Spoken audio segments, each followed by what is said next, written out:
Hello children, in this video I am going to discuss the notes of the chapter The Indian Constitution.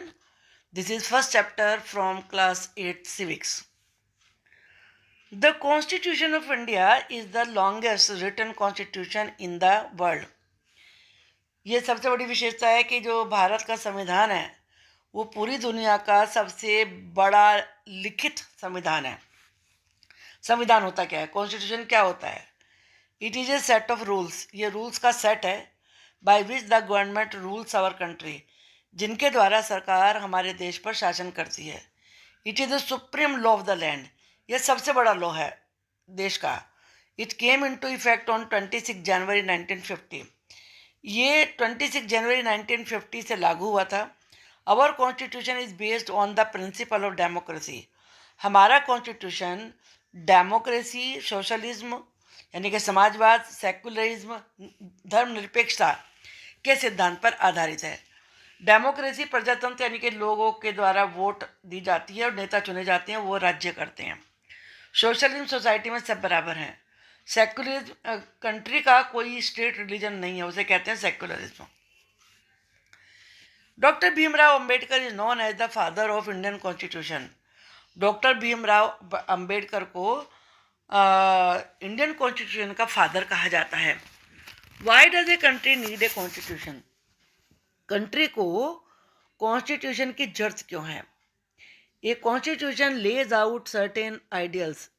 Constitution कुछ आदर्श निर्धारित करता है that form the basis of the kind of country that we as citizens aspire to live in.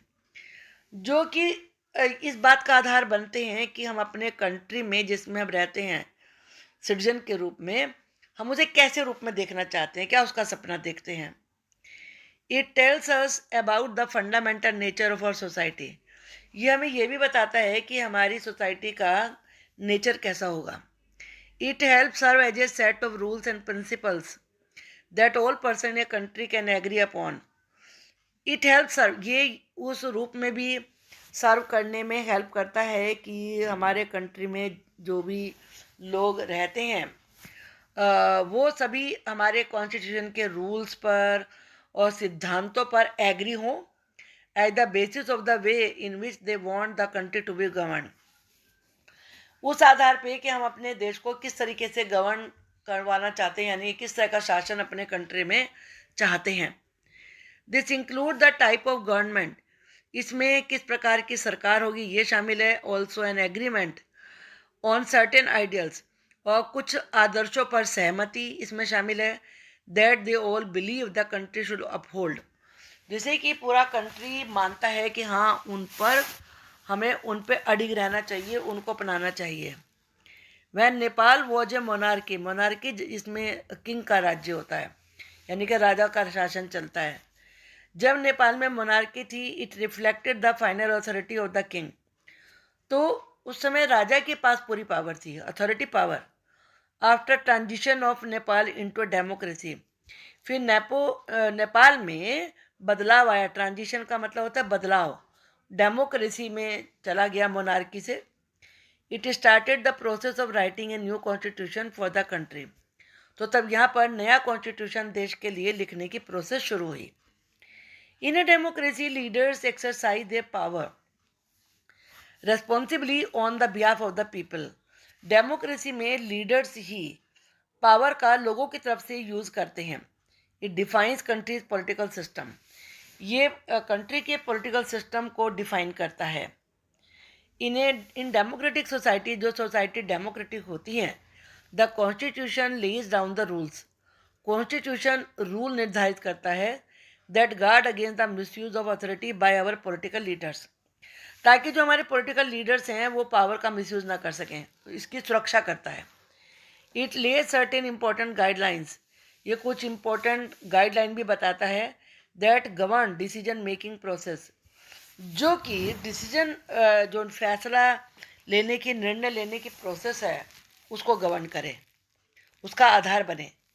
A constitution plays an important function in democracy. Constitution democracy में एक important कार्य करता है.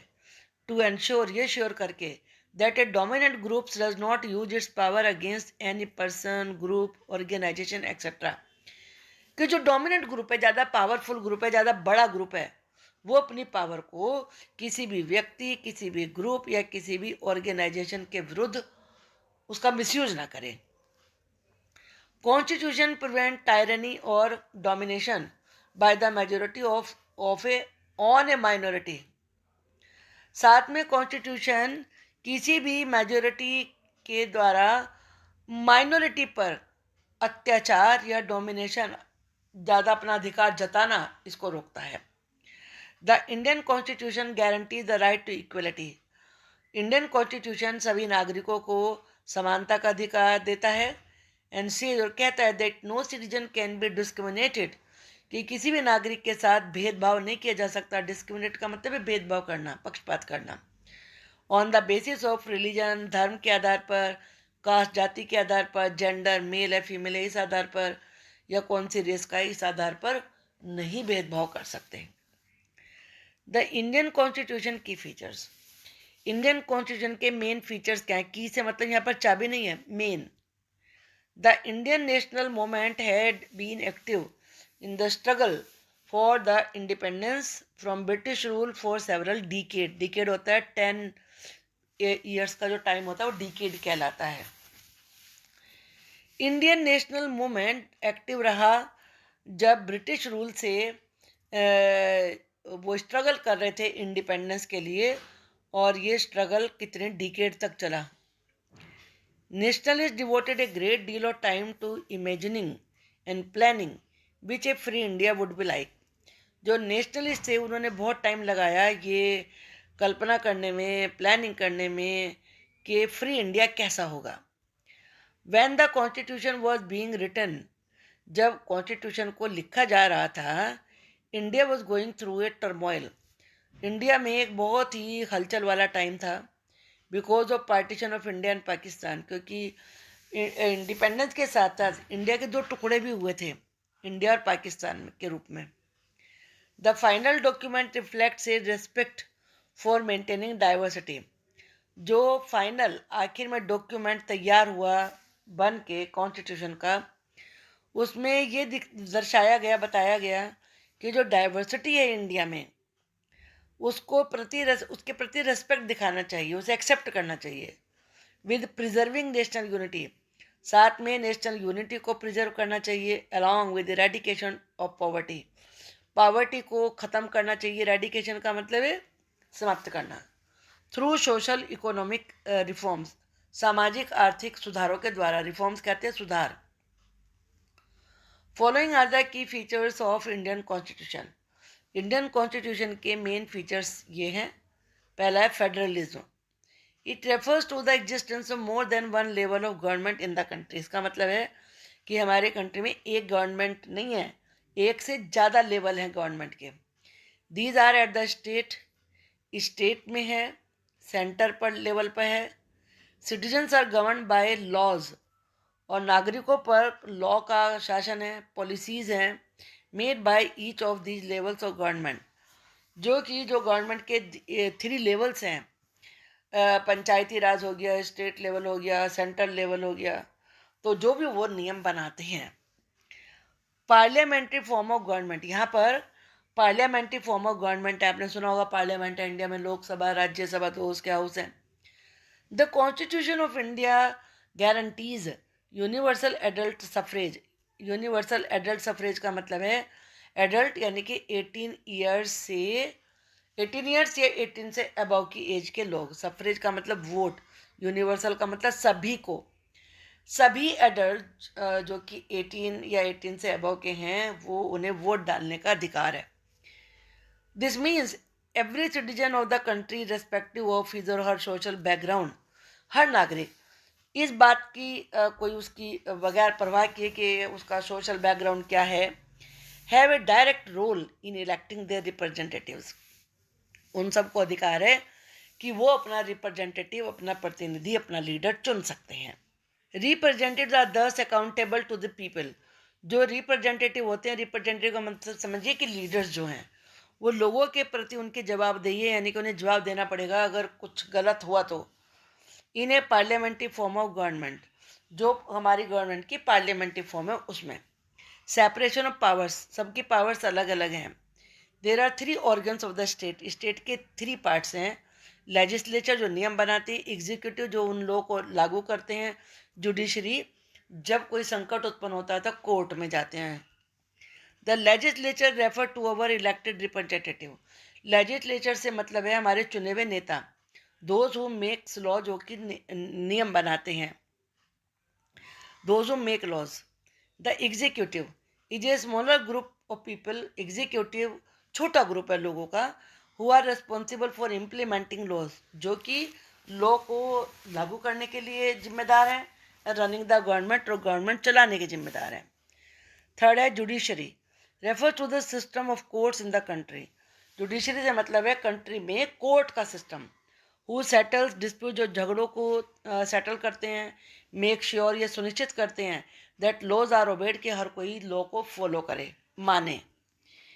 Each organ acts as a check on the other organ, हर इसमें से organ दूसरे पे कंट्रोल का काम करता है, चेक का मतलब control. And this ensure the balance of power between all 3, और इससे ये श्योर हो जाता है कि सभी में पावर का जो बैलेंस है वो मेंटेन रहे, वो बना रहे। अब हमारे कंट्री में कुछ फंडामेंटल राइट्स हैं।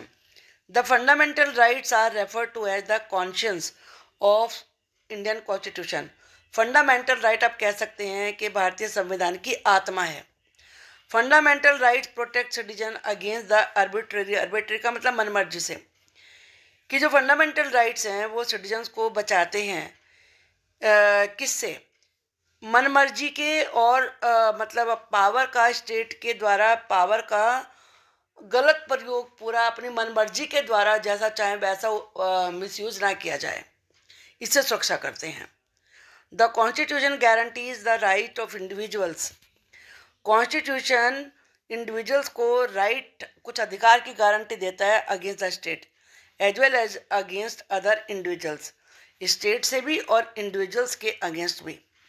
There are 6 fundamental rights, 6 fundamental rights हैं इंडियन कॉन्स्टिट्यूशन में। पहले ही आपको याद करने चाहिए, राइट टू इक्वलिटी, समानता का अधिकार, राइट टू फ्रीडम, आज़ादी का अधिकार, राइट अगेंस्ट एक्सप्लॉयटेशन, शोषण के विरुद्ध अधिकार, right to freedom of religion, कोई भी धर्म को अपनाने की आज़ादी का अधिकार, कल्चरल एंड एजुकेशनल राइट, सांस्कृतिक और शैक्षणिक अधिकार, right to constitution remedies, constitution remedies का अधिकार।